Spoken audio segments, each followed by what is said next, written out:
ગમે ત્યારે એની time phone આવ્યો છે, સર્વિસમાં આપણે તત્પર હાજર રહ્યા છે. અને આપણો મેઇન પોઈન્ટ એ જ છે કે સર્વિસ આપવી.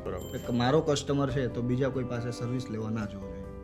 ભલે મને એના પોલિસીમાંથી મળ્યું છે, નથી મળ્યું, બે નંબરની વાત છે, પણ પહેલેથી જ એવું ફીલ થાય છે કે ભાઈ લોકોની સેફટી આપણે કરીએ તો કાલ સવારે એક ટાઈમ એવો આવે કે કોઈને કોઈ પાસે જવાની જરૂર ન પડે.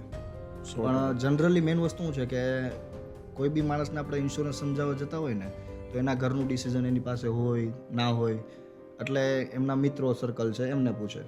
તો ઘણીવાર કેવું હોય કે મિત્રો સર્કલ ના પાડે કે ના આવું બધું કાંઈ લેવાની જરૂર નથી. એટલે હું માણસને ખાલી એક જ સવાલ કરું કે મને તમે ખાલી એક નામ એવું લખીને આપો કે તમારી ગેરહાજરીમાં એ માણસ તમારું પરિવાર સાચવી શકે. પણ આજ સુધીનો રેકોર્ડ છે મને કોઈ સિંગલ નામ નથી આપ્યું.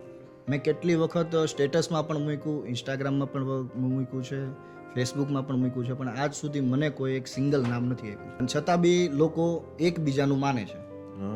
મને એટલી ખબર પડે મારું ફેમિલી છે તો મારા ફેમિલીની સેફટી મારે કઈ રીતે કરવી એ મારે જોવાનું છે.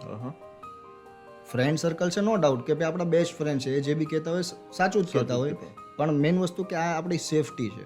ઘણીવાર કેવું હોય કે ફ્રેન્ડે એની પોતાની કરી નાખેલી હોય પણ આપણને એવું કહે કે ના ભાઈ રહેવા દે ને, નથી કરવી હમણાં, એમ થોડોક ટાઈમ રૂકી જાય. પણ આ વસ્તુ શું છે કે એ જ ટાઈમમાં અગર કોઈ ઘટના ઘટી ગઈ બરાબર તો એનો જવાબદાર લગભગ કોઈ નથી. હું એવું માનું.